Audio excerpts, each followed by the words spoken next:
Ready. Thank you for listening. Thank you for listening to the Outstanding Ohioans show. Thanks for the Outstanding Ohio show. Hosted by my daddy. Hosted by my daddy. Thank you, Ryan and Sawyer, for that great introduction. Indeed, this is the Outstanding Ohioans show. I believe Ohio and the people of Ohio have an incredible, wide-ranging, and proud impact that needs to be shared with the world. And it's always been that way throughout the history of the United States.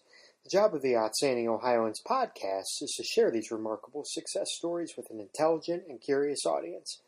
The Outstanding Ohioans podcast connects to highly accomplished people in all walks of life and shares their secrets to success. And today we've got another great success story to share with you. Thank you for listening, and please leave your comments on iTunes, Stitcher, or the blog posts. Thank you for listening. Have a great day. Hello, thank you for tuning in to the Outstanding Ohioan Show. My name is Ron Siliko, and this is episode 53. Today I have the pleasure of interviewing Katelin Sullivan, who is the author of the soon-to-be-released book, Once Upon a Stormy Night. Katelin, welcome to the show. Thank you. Appreciate it. I know our audience is going to want to hear about your book and your process about that, but before we dive into that, can you give the audience a little background on yourself, where you grew up and such? Yeah, I was raised on a farm, been on a farm most of my life, and we raised animals, and I mean, we just been, raised together close to the family, and my parents, taught me about God and a lot of what's, in the book and the morals that we have, and so I just appreciate everything that they've done and raised me up in, and so. And a large family. Yes. How many? I have 6 siblings. 6 siblings. And two boys and 2 boys and 5 girls. Yeah. Okay. You have a unique educational background, and if you could, for the audience, share a little bit about that. And as you've gotten into young adulthood, talk about the differences that you've seen between yourself and your friends. Both the good and if there are negatives, what they were. Mm-hmm. Well, because my mom homeschooled me and the rest of my siblings, and I don't know, I really enjoyed that simply because, I was able to be with my family, and my mom was able to, teach me in a more direct way and teach me about the things of God. And, it was just good to be able to learn and to just be taught in a, way that was just, without the drama and everything else that, normally goes on with that. And, and I started writing and enjoying that, when I was homeschooled. It's like favorite subject to do was just, write the stories and essays and stuff, so. Okay. So what have you found was unique about that experience versus some of your friends who maybe went the public school route or the private school route as you see each other today? Well, I just see more of, just the connection with our family and being able to understand, more of what God calls us to do simply because, our parents taught us that. And, typically in the public school environment, they don't teach them, how to rightly walk and treat other people, and so that's just what I've enjoyed the most. I'm so fascinated about this topic, and tell me what your experience was. The term is self-directed learning, and it's a big part of anyone's learning experience, but particularly in homeschool, there's a lot of focus on that. Mm-hmm. Speak to it. I think you've already touched on a little bit with your love for reading and writing. How did that suit the way that you matured and developed intellectually? Well, with the homeschooling, it's a lot of hands-on, and it's a lot of, here's your work, and mom's always there, to help you with everything, if you need something, but it's more like, okay, here it is, you can, read it, learn it for yourself, and then, someone's there to back you up. And, it just helped, because mom was always, we did homeschool book clubs and, writing and stuff with friends and, homeschool groups. And so that was always something that just, helped it, That's neat. So you're on this self-directed learning path. What led you to writing? And we're going to talk about the upcoming project here specifically in a moment. Well, I mean, I don't know if it was one thing specifically. It's just, I always enjoyed it ever since I was little. I mean, I started writing, little stories, and I remember, showing them to people and just, doing it for the fun of it. And, that's pretty much just being able to do it and just enjoying it. It wasn't one specific thing that really, made it something that I enjoy. That's neat. So, you've got the new book coming out soon, Once Upon a Stormy Night. First of all, talk about the release date, and then I want to ask you your process of how you developed it. Okay. The release date is after I have several book signings going on in June and then in August. And it should be in between that time. I don't know the direct actual date that it was released nationwide to be available. Because right now it's only available on the publisher's website as an ebook. So. Okay. So take the audience through your process, because most people that are avid readers and that write on the side have the dream of writing their own book and are probably going to be fascinated to hear your process. So when did you make the decision, I'm going to write a book and I'm going to try and get it published? Well, I was working on a story and I finished it, and I've never done it before, so I'm like, well, I always thought it'd be neat to do, and so I'm looking up ideas and, places that, I could submit it to see if they'd accept it, and I saw Tate Publishing, and so I submitted it there, and, I didn't expect anything. I mean, whatever, and so after a while they got back with me, and they're like, well, we really like it, we'd like to publish it, and so, yeah, and then it was just a process of, once they finally got, the retainer and got what they needed, it was just really exciting and different just with the editing and everything, and, it's just a lot longer process than I ever thought it would be with the publishing and everything, so. And I want to ask a question about that, because I've read a lot of people talk about they submit a manuscript and sometimes the product's not what they had intended. How did you feel about the editing process and the timelines you were put on and those kind of things? Well, at first it was a little bit overwhelming because I was not used to it. But as far as the editing went, I mean, it was a lot of grammatical, errors and stuff that I had done. And then, I mean, it wasn't too bad other than, it was sometimes rushing to be like, okay, I need to get this done and get everything, sent in and sent back to them, so. Okay. And I read your book yesterday, and your grandmother told me it was for a 12-year-old audience. I said, well, that's perfect. That means I can handle it. So, but that being said, so much of when books are published, they're labeled in certain categories. How would you label your book? Because I could think of, as I'm reading it, well, I could call it this, I could call it that. What category does it fit in for you? Well, I mean, I kind of feel the same way too, just because, I mean, it is kind of directed toward, younger audience, simply because that's the main characters, is a, younger audience telling the story. But, I mean, it has, the interaction with the other characters and the, themes and everything going on with, that could, I think older people enjoy it other than, younger children. So, I mean, it's hard to put a label on what age group I would say that it would go on. Well, even, besides age group, how would you categorize a book? Is it a Christian book? How would you categorize it? I would categorize it as, just a young Christian, fiction book and nonfiction, so yeah. Okay. So, I'm really curious about how you got the storyline in your head, because you're a young person, and it seemed like the setting is very much late 19th century, early 20th century, pre-automobile, out in a rural setting. Yes.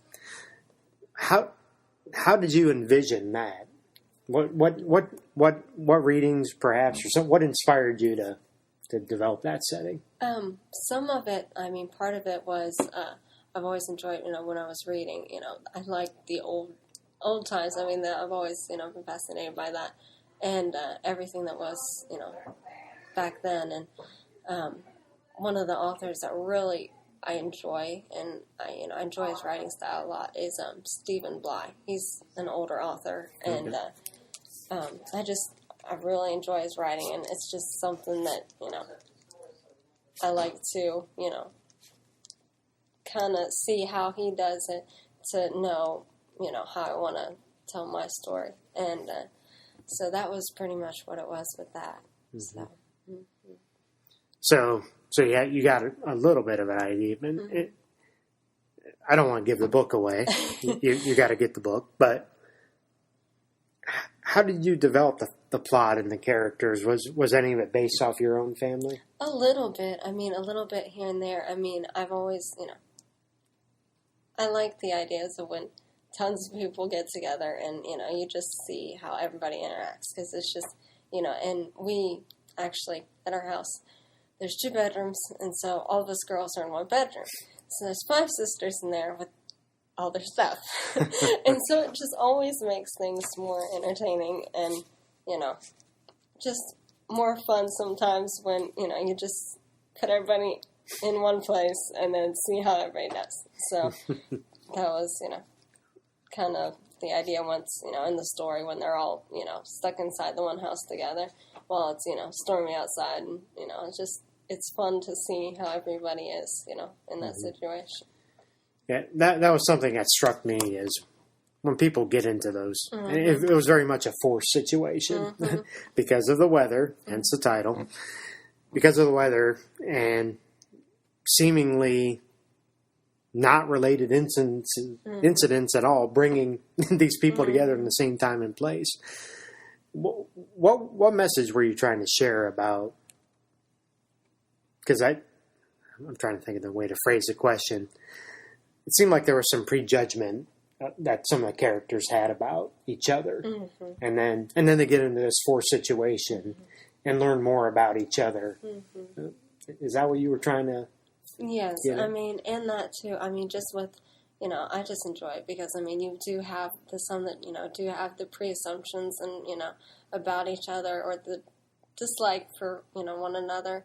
And then others, who come from, either they don't know each other or, they're friends. And it's just, learning to be able to, communicate and get along and understand and, just, be able to love your neighbor and love each other, like God called us to, despite, the situation that you're in that isn't always the one you want to be. And again, I don't want to spoil the book, and Katelin, just say, I'm not answering that question. But at the end, one of the main characters, there's a miracle that happens. Why did that miracle happen? What from the rest of the book, what do you believe caused that miracle to happen at the end? Well, I mean, I believe, that God is able to heal and that He's able to answer prayer. And so, when she is healed, I mean, I believe that, and then we're all getting together praying that, God's able to answer. I mean, sometimes He doesn't, but, I mean, I do believe He's able to, make those miracles happen in our lives. And yeah. Something that struck me as I got to the end of the book was I was surprised that it was over. Not that it wasn't because it was on the last page, but it seems like it's set up for a book series. Is that what you're thinking with it? I actually am a little bit, just simply because I like the characters, and I'm actually working on something right now, and I want to bring, those characters, interacting with more people, into, maybe having, different characters being the main lead roles. And then just have them brought in and, see where their lives have gone as a continuation of it. So, yes, I would like to continue writing. Good. I always think about when I'm interviewing people, and I love to ask the question and think about it. You had to have a purpose with writing this book. What's the if there was one message or a couple messages that you hope the readers get from the book, what do you want those to be? Well, the one part of the things that I'd like to go is just that, just to enjoy, the innocence and the simplicity and, just knowing that, being able to spend time together as a family, being close as a family, getting to know one another. I mean, it's special, and it's been a blessing with me because it's like, I've been able to, know my siblings and they know me. And it's just, a blessing that, God has given. And just to know that, He's in control and, He's able, and just to enjoy it. That's great. That's great. So you mentioned you're working on some other books. What are you focused on books with these characters, or do you write all the time about anything and anything that pops in your mind? What's your process in your writing? Well, when I was younger, I'd write about anything and everything. Mm-hmm. Now I'm just kind of focused on, I want to continue the story because I've actually had another person say, well, it feels like it shouldn't have ended. And, and so I'd like to just keep working on that one and putting my focus on getting that finished and with those characters. Okay. So. You said something in the interview that resonated with me because I love history, and it had a very nostalgic bend for me, just in terms of pre-automobile era, tight-knit community. I just have a sense that anyone in the audience that goes out and gets the book is going to feel some of that. And I think you did such a great job capturing that. That was really neat. So you've got this book coming out sometime. I'll wrap up with a final question here in a moment. But if the audience wanted to learn more about the book, about you, how to order the book, what are some links I can refer people to? Okay. To get the book right now, it's available at tapepublishing.com. Okay. And you're just able to search it on there. And if you're interested in contacting me, my email is it's lowercase. It's KM Sullivan. I'm sorry, what is it? KM Okay. Sullivan. Okay. At arczip.com. Okay. Okay. Is your hope that your career is being a writer? It would be nice. It'd be fun if that was the case. I would enjoy that.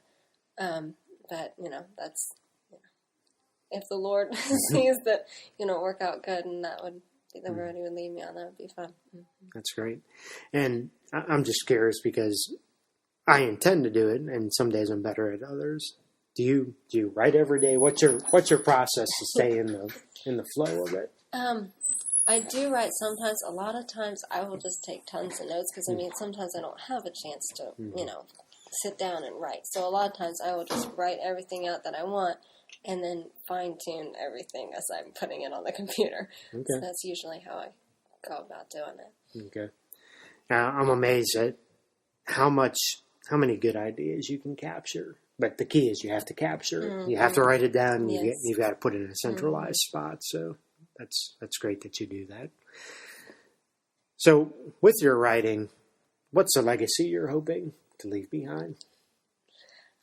Well, I like the legacy that has already been left behind of, the family. And, back in, 1900s, when things were simpler and different, when people went out and worked together as families. And, and I enjoy that. And that's kind of what I want to, say. And also, that God is, the one who's in control, and He's the one that, is able to lead our lives. Great. Last question. If something we hear about a lot is an avatar, if you had in your mind, who would be your ideal reader? Who do you think this book would reach and really resonate with? Is there a particular kind of person that would really enjoy it? Well, I mean,